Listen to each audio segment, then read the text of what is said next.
কোনো রকম ঝামেলা ছাড়াই ঘরে থাকা অল্প কিছু উপকরণের মাধ্যমে ঝটপট দোকানের মতো পারফেক্ট আলুর চিপস তৈরি করে দেখাবো। আসসালামু আলাইকুম। দূর দূরান্ত থেকে যে আমার এই ভিডিওটি দেখছেন সবাইকে অসংখ্য ধন্যবাদ। আমি ফারহান ইসলাম, মোতাহার রান্নাঘরে সবাইকে স্বাগতম। আজকে আমি একদম পারফেক্ট দোকানের মতো আলুর চিপস তৈরি করে দেখাবো। এই চিপসগুলো কতটা ক্রিস্পি হয় আপনারা কিন্তু দেখলেই বুঝতে পারবেন। আর এই চিপসগুলো আপনারা কিভাবে অনেক দিন পর্যন্ত সংরক্ষণ করে রাখতে পারেন সেই টিপসও আপনাদের সাথে শেয়ার করব।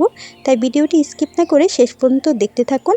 আর আপনারা আমার চ্যানেল নতুন হলে আমার চ্যানেলকে লাইক এবং সাবস্ক্রাইব করতে ভুলবেন না। প্রথমেই আলু চিপস তৈরি করার জন্য এখানে আমি মাঝারি সাইজের 5টি আলু নিয়ে নিয়েছি।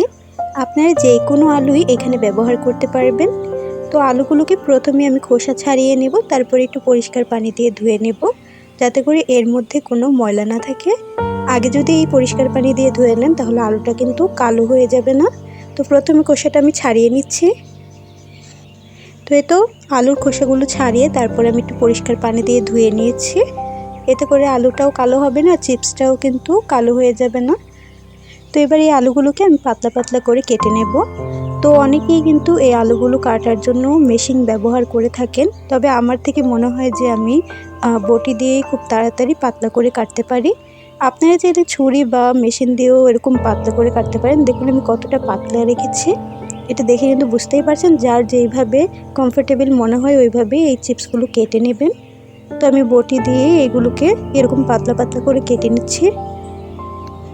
তো আমি সবগুলো আলুকেই এরকম পাতলা করে কেটে নিয়েছি। দেখতেই পাচ্ছেন আমার আলু কিন্তু একটাও ভেঙে যায়নি।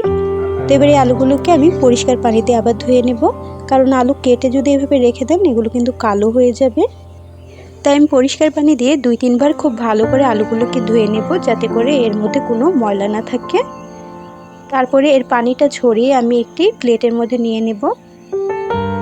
তো এইভাবেই আমি আলুটাকে 2-3 বার খুব ভালো করে পরিষ্কার পানি দিয়ে ধুয়ে নেব। আলু চিপস তৈরি করার ক্ষেত্রে এই জিনিসগুলো কিন্তু অবশ্যই খেয়াল রাখতে হবে, না হলে দেখবেন পরবর্তীতে আপনার আলুগুলো কিন্তু কালো হয়ে যাবে। আর চিপস তৈরি করলে একদম দোকানের মতো কিন্তু হবে না, চিপসগুলো খেতেও ভালো হবে না। তো ভালো করে আমি পরিষ্কার পানি দিয়ে একে 3-4 বার ধুয়ে নিয়েছি। তো এবার এর পানিগুলো ঝরিয়ে আমি একটি প্লেটে তুলে নেব। তো এই তো সবগুলো আলু আমার ধোয়া হয়ে গেছে। এবার একটি কড়াইয়ের মধ্যে আমি কিছুটা পরিমাণ পানি গরম হতে দিয়ে দিয়েছি। পানিটা যখন এরকম ভালো করে গরম হয়ে আসবে তখন এর মধ্যে আমি সবগুলো আলু দিয়ে দেব। এবার চুলার আঁচটি মিডিয়ামে রেখে এই আলুগুলোকে অনবরত নেড়ে চেড়ে 1 থেকে 2 মিনিটের মতো আমি একটু সেদ্ধ করে নেব। এর থেকে বেশি কিন্তু সেদ্ধ করা যাবে না, 1 থেকে 2 মিনিটের মধ্যে সেদ্ধ করে আপনি নামিয়ে নিতে হবে। আপনারা যদি বেশি সেদ্ধ করে ফেলেন তাহলে কিন্তু ভাজতে গেলে এগুলো ভেঙে যাবে।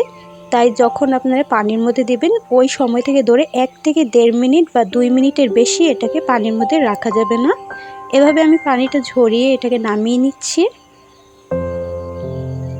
নামানোর সাথে সাথে কিন্তু ঠান্ডা পানির মধ্যে এই আলুগুলোকে দিয়ে দিতে হবে, না হলে আলুটা কিন্তু বেশি সেদ্ধ হয়ে যেতে পারে। তো আমি ঠান্ডা পানির মধ্যে 2-3 মিনিট এটাকে ভিজিয়ে রেখে দেব।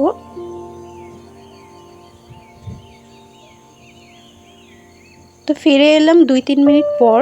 দেখুন আমার আলুগুলো কিন্তু ঠান্ডা হয়ে গেছে। এবার এগুলোকে আমি আবার পানির থেকে তুলে নেব। অবশ্যই খুব ভালো করে পানিটা ঝরিয়ে তুলে নিতে হবে।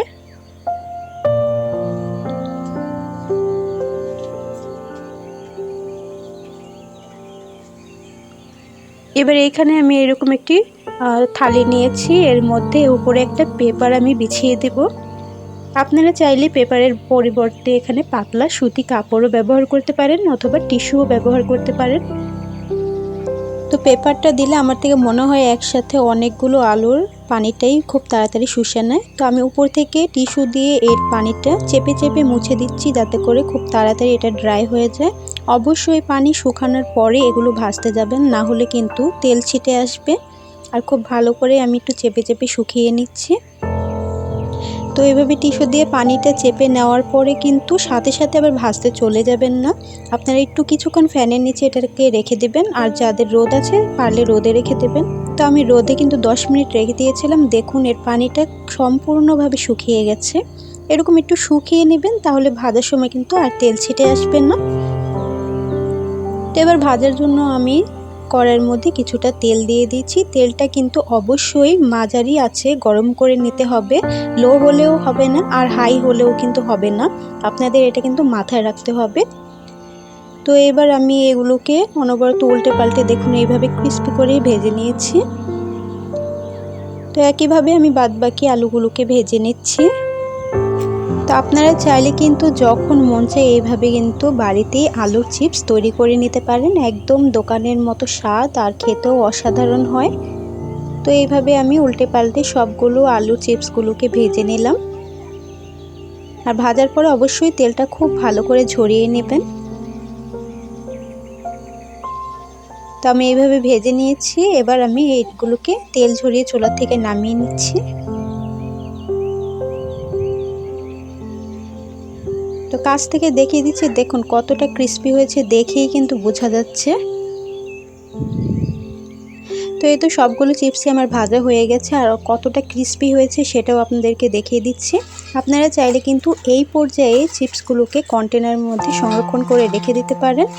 কয়েকটা চিপস নিয়ে আপনাদেরকে দেখিয়ে দিচ্ছি এটা কতটা ক্রিস্পি হয়েছে।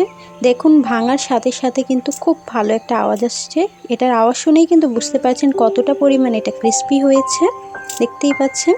তো এবার এই চিপসগুলোর জন্য আমি একটা মশলা তৈরি করে নিচ্ছি। এর জন্য একটি বাটির মধ্যে হাফ চা চামচ লাল মরিচের গুঁড়া, হাফ চা চামচ চিকেন মশলা আর হাফ চা চামচ বিট লবণ এবং লবণ আমি একসাথে মিশিয়ে এটার মধ্যে ব্যবহার করেছি। আপনারা চাইলে শুধু লবণটাও ব্যবহার করতে পারেন। আর চিকেন মশলা যদি না থাকে তাহলে আপনারা এখানে চাট মশলাও ব্যবহার করতে পারেন। এবার এইগুলোকে আমি চিপসের মধ্যে দিয়ে দিচ্ছি আর খুব ভালো করে এগুলো মাখিয়ে নেব। আপনারা কিন্তু মশলা মাখানোর পরে 2 থেকে 3 দিনের বেশি এই চিপসটা রাখতে পারবেন না। যদি রাখতে চান তাহলে মশলাটা না মাখিয়ে ওইভাবেই স্টোর করতে হবে। মশলা মাখানোর পরে এগুলোর মধ্যে যে আমি লবণটা দিয়েছি এর কারণে কিন্তু চিপসটা একদম নরম হয়ে যাবে। তাই বেশি দিন কিন্তু আপনারা মশলা মাখিয়ে সংরক্ষণ করতে পারবেন না। সংরক্ষণ করতে হলে মশলা ছাড়াই আপনাদের সংরক্ষণ করতে হবে, আর যখন খাবেন আপনারা মশলাটা অ্যাড করে নেবেন। তো আশা করছি ভিডিওটা আপনাদের ভালো লেগেছে। ভালো লাগলে আমাকে কমেন্ট করে জানাতে ভুলবেন না। আর আমার চ্যানেলে নতুন হয়ে থাকলে আমার চ্যানেলকে লাইক এবং সাবস্ক্রাইব করে পাশে থাকা বেল বাটন অন করে দেবেন। এতে করে আমার চ্যানেলের নতুন নতুন ভিডিও আপনার কাছে সবার আগে পৌঁছে যাবে। দেখা হবে অন্য কোনো ভিডিও নিয়ে। ততক্ষণ সবাই ভালো থাকবেন, সুস্থ থাকবেন। আল্লাহ হাফেজ।